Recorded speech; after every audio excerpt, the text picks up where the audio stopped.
Hello and happy Wednesday. This is Kim Goeltom, the owner and founder of the Empowered Living for Superwoman Program. And I bring to you weekly the Superwomen's Wellness Connection channel. And really my goal for this channel and for these videos is for superwomen from all over to share a little bit about their modality and some actionable wellness tips that you can take and implement right away. And today I am super excited to share with you and introduce to you a friend of mine, Kelli Hughart. Kelli, thank you so much for being here. Oh, thank you so much for having me. It's always so wonderful to be with you. Thank you. Likewise. Never enough time, I'll tell you that for sure. Oh, I'm just so excited.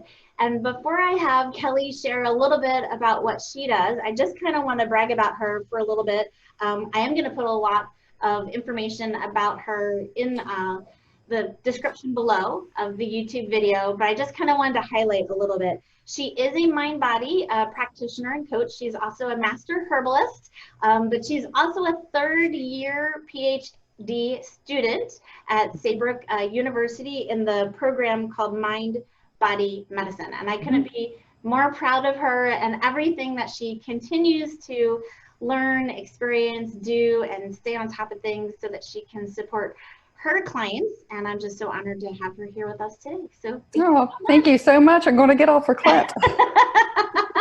You're very welcome. Well, thank you. Well, I'd love for you to share a snapshot of how you got on this journey and how it's led you to PhD. Oh, gosh. Well, you know, I'm almost 50, so we have to keep the story short, right? But way back a bazillion years ago, when I was roughly 16 or so, my great-grandmother was actually a granny healer. They called her a granny witch. And so my grandmother, whose house that I now live in, that I bought here recently, actually made my first medicine with her, yellow root tea. And it was very bitter. She made all the grandchildren drink it, I believe. So I guess that's how I started getting interested in plants and holistic type things. And of course, over the years, you know, I've grown to a Reiki master, clinical herbalist, clinical aromatherapist, flower essence practitioner, blah, blah, blah, blah, blah. I'm not going to give you the whole spiel, right? You get the drift. But it really genuinely was probably that instance, and knowing that my great-grandmother was a granny healer, that I think it's just in my blood, it's in my bones. I have to do this. Yeah. Wow. That's amazing. I love it. And you just keep learning, which is even exciting. And I forgot to mention, you even have a book coming up. So, I mean, you just have, your laundry list of things is just so big. I love it. I'm a very passionate person. I do martial arts as well. So I'm a very passionate person. And when you're very passionate, you feel like you have to just keep moving forward. And that's what I do. I just keep moving forward. Nice. Well, I'm so excited that you're here with us today and you're about to share with us some of your wisdom. And so what are some of those wellness tips that you could share with people that, you know, might still be in stay-at-home mandates? They might, you know, be choosing to, you know, physical distance, self-quarantine. So I feel like things have changed a little bit for accessibility for some. True. And, you know, what are some of those, you know, wellness tips in these unusual times that you can and offer these super women who are trying to figure out what to do next? Well, before I get into the tips, I do want to say this, that I think one of the things that women have is this idea of not being enough. Yeah. So I just want to say, I'm just going to put that to rest. You are enough. As you are, no matter what, right now, you are enough. And I think probably for a lot of us superwomen, women who actually just keep doing and keep going, some of that is, some of that may be personal goals, but some of it may be the idea that we're not enough, and you are. So just want to put that out there. Okay. So that's my first thing. But you know what? We do have to be mindful of ourselves. We do have to take care of ourselves. And because we are enough, we have to reflect back in. So I think probably my 3 top suggestions, if I had to choose 3, it's like choosing which children you like. Oh, Right. and people ask me that with herbs, they're like, what's your favorite herb? Or what's your favorite flower? It's like, it's like telling which child do you like the most. Okay. So, but my top three, especially right now with things that are going on in the world, as my grandbaby calls it, the sickness. Yeah. So my top one is mindful breathing. And the reason why I choose that is because we all breathe all the time. So we can take whatever we're already doing and we can just implement another deeper level so that we can actually get out of that fight or flight syndrome. It's free, doesn't cost anything to do. There are even free apps. So, if somebody wants to reach out and for suggestions for those or whatever, I'm happy to do that. But mindful breathing is something that everyone can do. Everyone should do. It'll drop you out of that fight or flight, right? Get you into the rest zone, which is going to reduce your cortisol level. It's going to help you sleep. It's going to help you focus. It's going to help you to not, eat like at once. That's not a word, I know, but but just like gulp down your food like a wolf. It's actually going to help you to prepare your digestion so that when you do eat, you don't have to eat fast. So the mindful breathing is tons of benefits. And actually learned this as a martial artist a bazillion years ago, didn't know what it was called. So, but mindful breathing is probably my top tip. One of the things that I teach my clients to do when I work with my private clients, and I work with private clients who have complex stress syndrome. So that's one of the basics that we work on is mindful breathing. So that's my top one. All right, you ready for number two? Yes. Okay. I cannot draw at all, but number two is either expressive writing or expressive art. Now, I'm not much of an artist, but you don't have to be expressive writing or expressive art. This is a way for you to express yourself, to again, get out of that fight or flight, to reduce your stress, to really feel settled and grounded. And not only that, when you do expressive writing, you may not have had other people hear your words, but now you hear your own words, which means you get validated and you get some of that you are worthy aspect to your own life. So that's number two. I really like either one of those. It's your choice. I can't draw, so I have to do expressive writing. I'm with you on that. I can't draw. My stick people look pretty decent, though, I'm just going to say. Okay. All right, just say, okay. Number three, save the best for last. This is probably my favorite because I love nature. I love everything nature. So for years I did wildlife rehabilitation. I'm out in the woods all the time. I'm literally out in the woods more than the average person. So number three is my top one is nature therapy.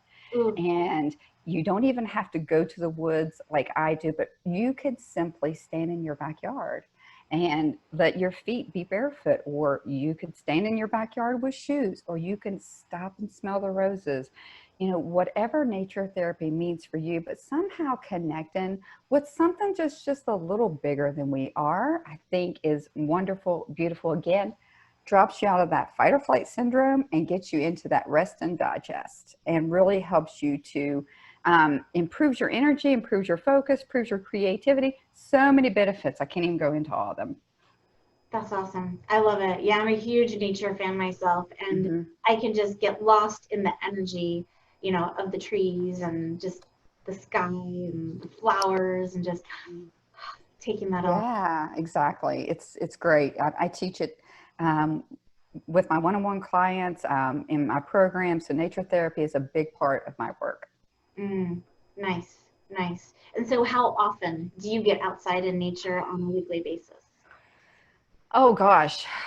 And even with my knee, of course, my knee is out kind of right now, but generally I would say probably minimum of 4 days a week, at least. Probably actually more than that, but that's probably my minimum. I am one of those, I'm so fortunate. My backyard where my house that I bought, that was my grandparents' house, has 7 acres behind it. And then I have 60 acres here in Virginia. And so I'm very fortunate, very blessed that I have access to nature with nobody around. So I can go just out my back door anytime. And I do. That's awesome. I love it. And Yeah. what would you recommend for someone who maybe it doesn't live very close to nature or is in a high-rise apartment or condo and has a little bit of a more of a challenge to get out into nature these days? Well, you know, a couple of things that are really good is number one, nature sounds. A Mm, lot of times you can find YouTube channels with nature sounds. That can be very, very beneficial. Number two, grounding and imagining your feet are the roots of a tree and grounding.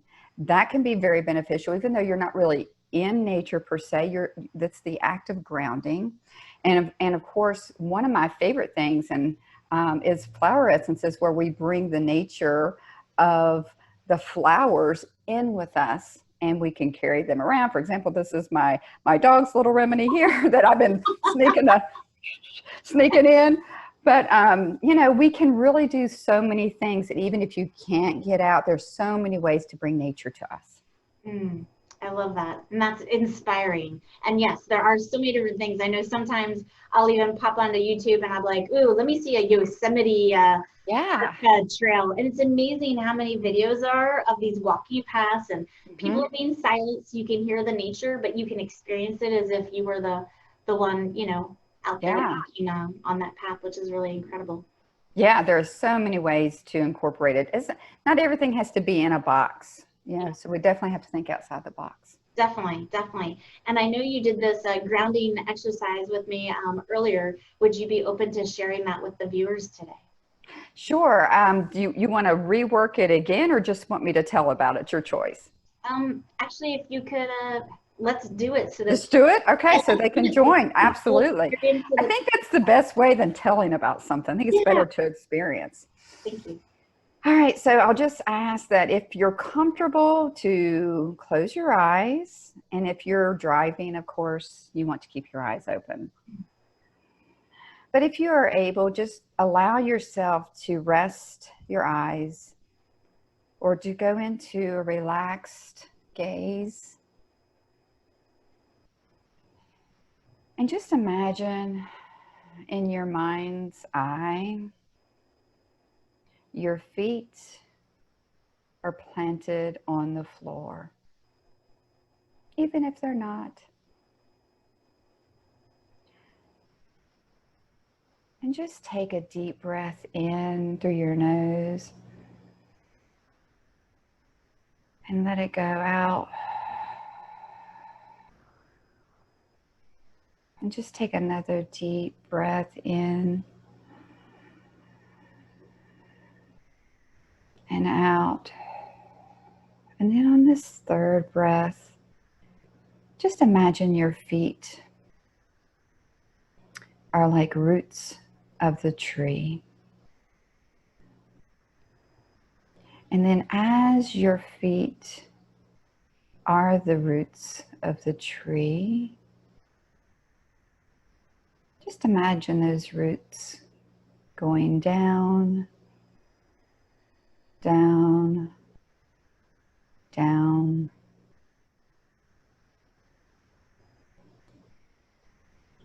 Just be open and mindful.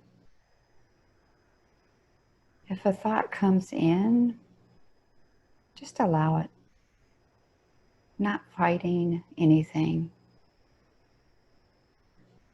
And just imagine your roots of your tree are going outwards.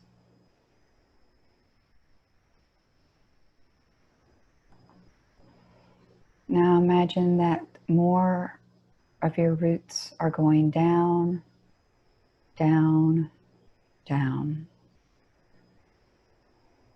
And then as you're ready, while I am silent, just take a few more deep breaths here.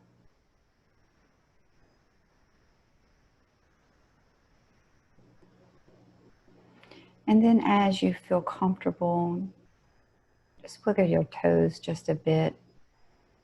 And as you are ready, just come back to the present moment with us.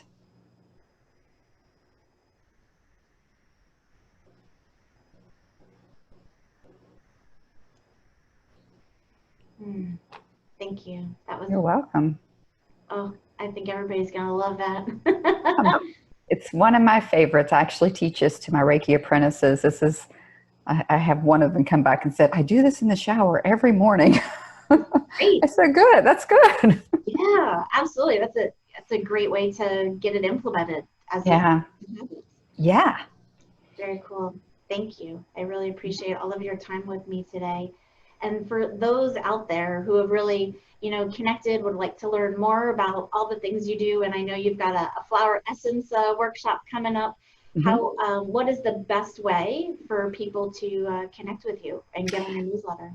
Yeah, we'll actually have the Flower Essence class coming up. So if you're on Facebook, you can find me, Kelli Hughart, and I'm sure you'll post the link, so I'm not going to go into that. I also have a freebie on my website. So it's called 5 Simple Urban Aromatherapy Recipes to help you relax and de-stress. And that link is kelliwithani.com, so they can get there.